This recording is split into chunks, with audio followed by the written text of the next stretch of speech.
Recibimos ahora en este podio a la ministra Alexandra López. Muchas gracias a ustedes por la invitación, a Lunfa, a Lili, a José, a los compañeros que hacen parte del fondo. Para nosotros, como Secretaría de Pueblos, es un honor poder compartir con ustedes esta jornada. Estamos luchando por objetivos comunes y creo que el objetivo de apoyar los procesos de fortalecimiento de nuestra población tiene sentido en la medida en que los gobiernos, los estados logran incidir directamente en la vida de esas personas. Nosotros habíamos manifestado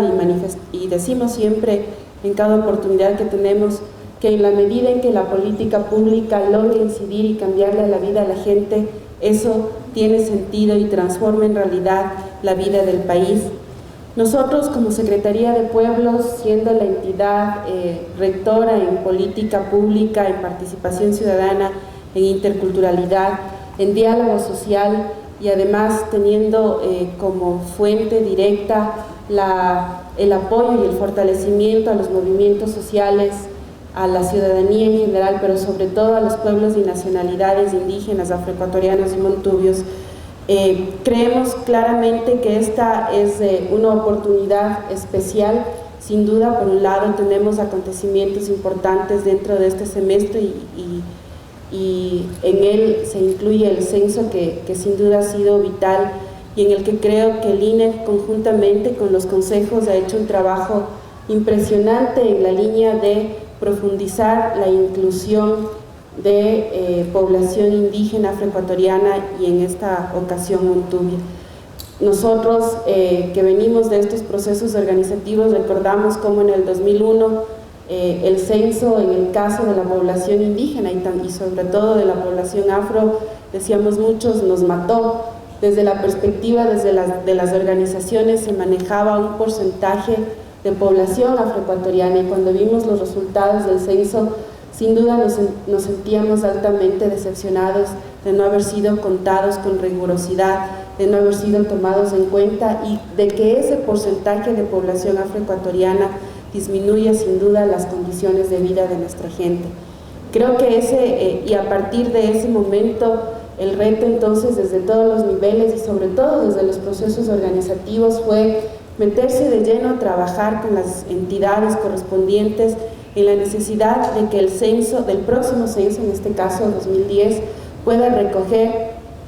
y visibilizar precisamente a la población en los datos oficiales como más reales. Y creo que ese ha sido un trabajo que las organizaciones lo han hecho de forma sostenida en la línea de ir fortaleciendo los procesos identitarios. Eso es importantísimo, el derecho a la autodeterminación. Para nosotros ha sido vital y sin duda para los pueblos y nacionalidades indígenas también, pero además ha hecho parte de un proceso de lucha constante por la visibilización, a sabiendas de que somos herederos de estados coloniales o neocoloniales en donde los procesos de invisibilización, de ignorar a la población, de no asumirla como parte constitutiva del Estado, marcan la vida de esos estados. Creo que los procesos organizativos han hecho que sin duda ese derecho a la visibilización y ese derecho a ser contados marque la diferencia en el accionar de los estados y ponga en jaque a los estados, ¿no es cierto? Es muy fácil plantearse estrategias de invisibilizar. De alguna manera eso pasó en Colombia, lo vimos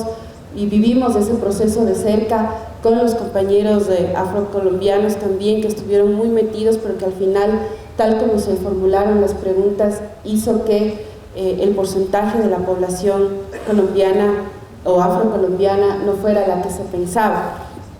En todo caso, creo que desde esa perspectiva, como decía, el derecho a la visibilización, a la autodeterminación, marca sin duda la presencia y la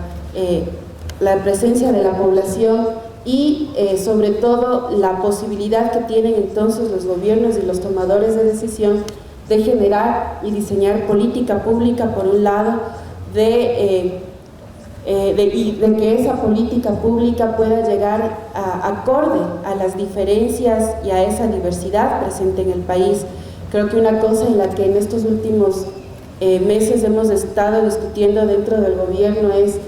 que sin duda la equidad pasa también no solo por la redistribución de la riqueza, sino también por el reconocimiento de la diversidad de la cual el país es parte y por tanto la política pública debe acoger esos procesos y esas identidades diversas precisamente para llenar y para llegar con mayor énfasis. Hace poco, les cuento así como anécdota, estábamos en una reunión en Morona, Santiago, y muchas de las mujeres con las que estábamos reunidas nos decían: para nosotros el tema del bono es complicado, porque cuando las compañeras están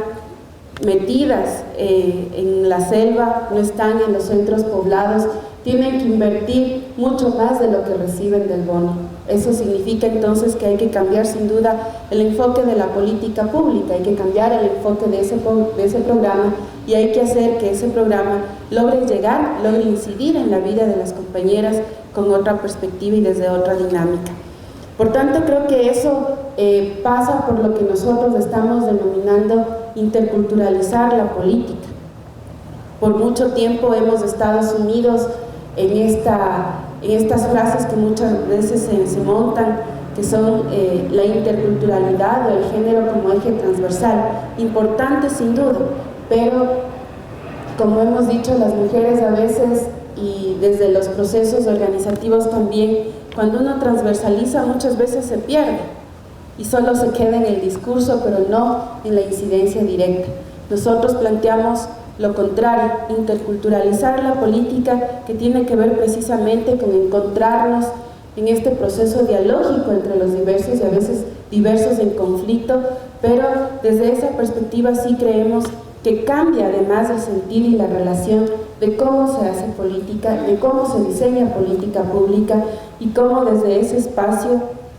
puede cambiar entonces los procesos de representación y de acción de los gobiernos y de los estados en torno a una población. Ese es entonces un poco lo que está desarrollando, intentando construir también la Secretaría de Pueblos conjuntamente con otras entidades y sobre todo intentando construir también con la población. Creo que hoy en el país una cosa que debemos asumir, y yo lo repito en todos los espacios, es que el diálogo no tiene que ser asumido en los momentos de crisis. El diálogo social debería ser una herramienta política que nos permita encontrarnos comúnmente en cada momento frente a los objetivos comunes y que al mismo tiempo nos permita fortalecer la democracia y fortalecer la vida de los pueblos, de las nacionalidades, fortalecer precisamente la vida de los ciudadanos y ciudadanas. Y esa acción, por tanto, tiene que ver directamente con la construcción de este reto que nos plantea la Constitución, que es el Estado plurinacional e intercultural, ese que sin duda ha sido reivindicado por los pueblos y nacionalidades indígenas, hoy hace parte de un concierto mucho más amplio que es la población ecuatoriana en general, pero hay que saber qué significa entonces ser y tener un Estado plurinacional para indígenas, para afros, para montubios, para los mestizos, para todos los ecuatorianos y ecuatorianas, y creo que ahí vuelve a marcar la necesidad de construir y fortalecer nuestras identidades, asumiendo que esas identidades son parte de una identidad nacional, que el Estado plurinacional e intercultural no significa separatismo, no significa que cada uno marca la distancia frente al otro, sino que significa encontrarnos en un proceso identitario conjunto de un solo país, de una sola identidad nacional a partir de estas identidades diversas que se complementan y que conjugan en la construcción de esta identidad. Ese reto que al mismo tiempo yo les planteo a ustedes en esta mañana, en la que muchos estamos enmarcados y embarcados desde distintas perspectivas, creo que tiene que ver también con lo que sucederá a partir del censo, esta posibilidad de saber claramente cuántos somos y dónde estamos y cómo estamos y qué es lo que necesitamos. Eso nos tiene que servir tanto para que desde el espacio público, desde la función pública, desde los gobiernos, como también desde los espacios privados, desde la cooperación podamos establecer líneas claras de cooperación y de articulación para efectivamente poder garantizar los derechos a la ciudadanía, que es lo que se plantea cuando decimos que este es un Estado constitucional de derechos. Muchas gracias a todos ustedes por la invitación y nuevamente, como estamos acostumbrados, planteamos el reto de construir juntos el Estado plurinacional e intercultural. Buenos días.